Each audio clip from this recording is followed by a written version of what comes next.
ಮನೆಯಲ್ಲಿ ದೇವಿ ಶಕ್ತಿ ಇದ್ದರೆ ಕಾಣಿಸಿಕೊಳ್ಳುವ ಲಕ್ಷಣಗಳು. ಇದು ಒಂದು ಭಕ್ತಿಯ ಕತೆ ಅಂತಲೇ ಹೇಳ್ಬೋದು. ಒಂದು ಚಿಕ್ಕ ಹಳ್ಳಿಯಲ್ಲಿ ಸೀತಾ ಎಂಬ ಭಕ್ತೆಯ ಕುಟುಂಬ ವಾಸಿಸ್ತಾ ಇರುತ್ತೆ. ಪ್ರತಿದಿನ ಬೆಳಗ್ಗೆ ಸೀತಾ ದೇವಿಯ ಮುಂದೆ ದೀಪ ಹಚ್ಚಿ ಭಕ್ತಿಯಿಂದ ಪೂಜೆ ಮಾಡ್ತಾ ಇರ್ತಾಳೆ. ಕೆಲವು ದಿನಗಳಿಂದ ಅವರ ಮನೆಯಲ್ಲಿ ವಿಚಿತ್ರವಾದ ಶಾಂತಿ ಮತ್ತು ಧನಾತ್ಮಕ ವಾತಾವರಣ ನೆಲೆಸಿತ್ತು. ಮನೆಯವರ ನಡುವೆ ಇದ್ದ ಸಣ್ಣ ಪುಟ್ಟ ಜಗಳಗಳು ಕೂಡ ಕಡಿಮೆ ಆಗ್ತಾ ಬರುತ್ತೆ. ಮನಸ್ಸಿನಲ್ಲಿ ನೆಮ್ಮದಿ ಕೂಡ ಹೆಚ್ಚಾಗುತ್ತೆ. ಮನೆಯಲ್ಲಿ ದೇವರ ನಾಮಸ್ಮರಣೆ ಮತ್ತು ಪೂಜೆಯ ಆಸಕ್ತಿ ಹೆಚ್ಚಾಗ್ತಾ ಹೋಗುತ್ತೆ. ಒಂದು ದಿನ ಸೀತಾ ತನ್ನ ಅಜ್ಜಿಯನ್ನು ಕೇಳ್ತಾಳೆ, ಅಜ್ಜಿ, ನಮ್ಮ ಮನೆಯಲ್ಲಿ ಇಷ್ಟು ಶಾಂತಿ ಏಕೆ ಬಂದಿದೆ? ಅಜ್ಜಿ ನಗುತ್ತಾ ಹೇಳಿದಳು, ಮಗು, ದೇವಿಯ ಅನುಗ್ರಹವಿದೆ ಎಂದು ಭಕ್ತರು ನಂಬುವಾಗ ಅದರ ಸಂಕೇತವಾಗಿ ಕೆಲವು ಒಳ್ಳೆಯ ಬದಲಾವಣೆಗಳನ್ನು ಅನುಭವಿಸಬಹುದು.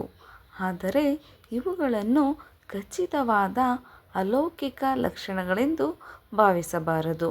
ಮನೆಯಲ್ಲಿ ಶಾಂತಿ ಮತ್ತು ನೆಮ್ಮದಿ ಹೆಚ್ಚಾಗುವುದು, ಕುಟುಂಬದವರಲ್ಲಿ ಪ್ರೀತಿ, ಸಹಕಾರ ಮತ್ತು ಒಗ್ಗಟ್ಟು ಹೆಚ್ಚಾಗುವುದು, ದೇವರ ಪೂಜೆ, ಸತ್ಕಾರ್ಯ ಮತ್ತು ದಾನ ಮಾಡುವ ಮನಸ್ಸು ಹೆಚ್ಚಾಗುವುದು.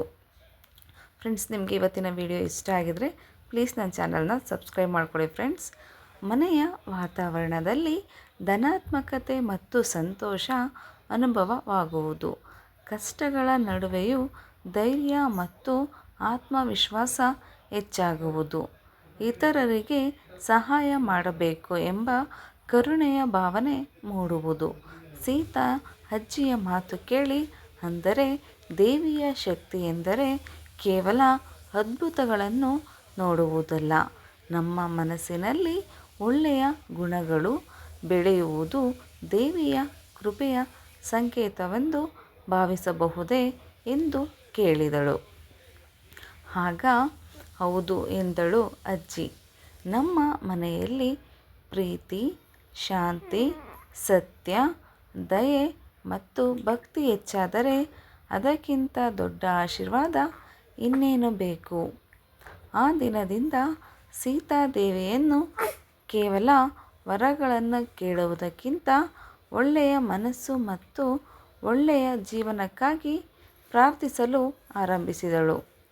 ಇದರ ಅರ್ಥ ಅಂದರೆ ದೇವಿಯ ಶಕ್ತಿ ಇದೆ ಎಂದು ನಂಬುವವರಿಗೆ ಅದರ ಅತ್ಯಂತ ಸುಂದರವಾದ ಅನುಭವವೆಂದರೆ ಮನೆಯಲ್ಲಿ ಶಾಂತಿ, ಪ್ರೀತಿ, ಭಕ್ತಿ ಮತ್ತು ಸತ್ಕಾರ್ಯಗಳು ಹೆಚ್ಚಾಗುವುದು. ಮತ್ತೆ ಒಂದು ಹೊಸ ವಿಡಿಯೋದಲ್ಲಿ ಸಿಗೋಣ. ಧನ್ಯವಾದಗಳು. ಪ್ಲೀಸ್ ನನ್ನ ಚಾನಲ್ನ ಸಬ್ಸ್ಕ್ರೈಬ್ ಮಾಡ್ಕೊಳ್ಳಿ.